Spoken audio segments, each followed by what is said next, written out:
मोहम्मद अशरफ मीर ने national conference के सदर फारूक अब्दुल्ला के एक हालिया बयान पर रद्द-ए-अमल जाहिर किया है। मोहम्मद अशरफ मीर ने कहा कि फारूक अब्दुल्ला ही थे जिन्होंने 1987 के इंतखाबात में धांधली की थी। उनके बेटे उमर अब्दुल्ला अटल बिहारी वाजपेयी की एनडीए हुकूमत में वजीर थे।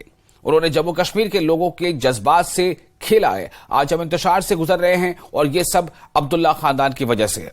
वाज़ेह है कि फारूक अब्दुल्ला ने अपनी पार्टी को बीजेपी की बी टीम करार दिया था। देखिए, मुझे हैरानी होती है कि इतने बड़े सीजन पॉलिटिशियन ने ऐसा बयान दे दिया है जिसकी कोई बुनियाद भी नहीं है। सबसे पहले मैं ये बताना चाहूंगा कि यहाँ पर ए टीम हो या बी टीम हो, डॉक्टर साहब हमेशा हुकूमत में रहे हैं और मरकज के साथ उसमें शाना बशाना साथ थे। अगर देखा जाए पास्ट में तो वाजपेयी के टाइम पर उनके बेटे वहाँ पर एक कैबिनेट मिनिस्टर थे और एक्सटर्नल 2-3 पोर्टफोलियो पे रहे हैं वो उनके बेटे। और इसी तरह फारूक साहब का साजगाट तो हमेशा से बीजेपी के साथ रहा है। उसकी ये भी अक्कासी आप कर सकते हैं। आप देखिए कि फारूक अब्दुल्ला का जो उन्होंने यहाँ पर स्कैम्स किए हैं उस पर वो फाइलें बीजेपी छुप करके बैठी है। मुझे समझ नहीं आ रहा बीजेपी या हमारे गवर्नर साहब वो फाइलों को क्यों नहीं खोलते हैं ताकि ये देखें कि सच का सच और झूठ का झूठ निकले। ये इनकी साजगाट, इनकी साजिश है, इनके साथ मिले हैं। हमने नई पार्टी बनाई, हमने कोई रिश्ता ही नहीं अभी किया है, तो बी टीम कहां से आया और ए टीम किसको ये बोलते हैं, ये मुझे समझ नहीं आया। कोई इनसे पूछे कि ए टीम क्या है और बी टीम क्या है। आप देखिए, नेशनल कॉन्फ्रेंस का एक दौर था, उन्होंने यहाँ के आवाम को दिया क्या। आप देखिए पहाड़ी वर्सेस गुजर, उनको क्या बेरोजगार ऐसे ही रखा, उनके कम्युनिटीज में डिवाइड किया है नेशनल कॉन्फ्रेंस ने टाइम पर। यहाँ पर जब 96 में नेशनल कॉन्फ्रेंस हुकूमत में आई, किस तरह वो हुकूमत बनी, किस तरह उनके बैलेट बॉक्स भरे गए और हुकूमत पर फारूक साहब को बिठाया गया। जो कुर्बानियां यहाँ दी गई उसका सौदा किया गया कि महज एक कुर्सी के लिए। 96 यहाँ के कश्मीरी के बच्चे को पता है कि हुकूमत पर जब आए और फिर जब ऑटोनॉमी आई तो फिर इस ऑटोनॉमी का क्या हाल हुआ, ये यहाँ कश्मीरियों को सबों को पता है। जो वो पीरियड, लीन पीरियड, उसमें जिसमें मिलिटेंसी का एक दौर था 89 से, उस दौरान देखो कितनी किलिंग्स हुई, कितनी क्या होगी। ये सब नेशनल कॉन्फ्रेंस की देन है।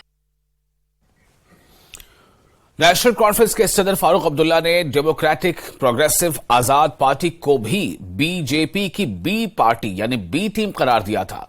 डीपीएपी के चीफ तर्जुमान सलमान निजामी ने इस पर रद्द-ए-अमल देते हुए कहा है कि फारूक अब्दुल्ला की पार्टी जम्मू कश्मीर में अपनी बुनियाद खो चुकी है।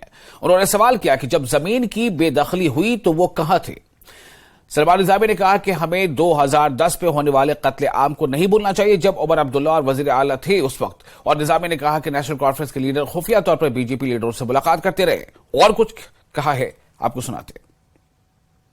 देखिए, फारूक अब्दुल्ला साहब का हम एहतराम करते हैं, 85 साल की उम्र है, अब उनको तौबा करनी चाहिए। इतना गुमराह मत करें लोगों को। बहुत कत्लेआम हुआ, बहुत खून खराबा हमने देखा। और गुलाम नबी आजाद साहब का ट्रैक रिकॉर्ड आपके सामने है। आजाद साहब ने काम किया लोगों का, उन्होंने झूठे वादे नहीं किए, उन्होंने सत्ता की लालच में कॉम्प्रोमाइजेज नहीं किए। नेशनल कॉन्फ्रेंस पहले जनता पार्टी, फिर उसके बाद वाजपेयी जी की बीजेपी में उमर अब्दुल्ला साहब मंत्री रहे।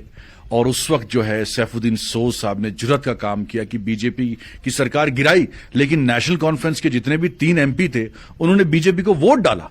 तो उसके बाद भी आर्टिकल 370 जो हमारा एक बहुत बड़ा मुद्दा है, और 3 दिन पहले जम्मू कश्मीर का कोई भी नेता दिल्ली नहीं जाता है। सिर्फ नेशनल कॉन्फ्रेंस के 3 एमपी डॉक्टर फारूक अब्दुल्ला साहब, उमर अब्दुल्ला साहब, मसूदी साहब जाते हैं और हिंदुस्तान के वजीर आजम नरेंद्र मोदी से मिलते हैं। अब क्या डील हुई वो भी आगे आपको बताएंगे आने वाले वक्त में। तो जम्मू कश्मीर में सबसे बड़ा मुद्दा 370 था। आपने पार्लियामेंट में खामोश रहे। आप क्यों खामोश रहे आपके एमपी? आज आप कह रहे हैं हम धरना करेंगे, इलेक्शन होने चाहिए। धरना आपने 370 पे क्यों नहीं किया? धरना आपने लैंड डिविजन ऑर्डर के खिलाफ क्यों नहीं किया? आप बेडरूम में बैठते हैं, सिर्फ दूसरों को कहते हैं ये वो टीम है, ये सरकारी है। अरे बीजेपी के साथ तो आप शामिल थे। महबूबा मुफ्ती जो है, बीजेपी को लाने में उनका सबसे बड़ा हाथ है। आरएसएस के दरवाजे कश्मीर के लिए उन्होंने खोले। उस आर्टिकल 370 बीजेपी के मंशूर में कई सालों से था, उसके बावजूद पीडीपी ने उनके साथ हाथ जोड़ा। अब आप हमें कहते हैं, हम जहां भी गए, मैं ईमान कह सकता हूं आपको, हम जहां भी गए लोगों ने बोला जनाब हमें इन तंजीमों की जरूरत नहीं है, हमें आजाद साहब चाहिए। अब हमें इतना अच्छा माहौल, इतना अच्छा रेस्पॉन्स मिल रहा है जम्मू कश्मीर में। हाल ही में आपने श्रीनगर में हमारा प्रोग्राम देखा, घास कटाई में भी हजारों की तादाद में लोग आजाद साहब को सुनने आए। आजाद साहब को सुनने इसलिए आए क्योंकि उन्होंने आजाद साहब का काम देखा है, उन्हें झूठ नहीं बोला। तो इन तंजीमों को लोग रिजेक्ट कर चुके हैं कि सिर्फ अंदर बैठ के तबसरे करते हैं, जमीन पे जीरो हैं। वो जाएं हमारे सामने, मैं चैलेंज करता हूं नेशनल कॉन्फ्रेंस को, पीडीपी को, आए हमारे सामने दिखाएं कितने लोग उनके साथ हैं। एक छोटा सा ब्रेक।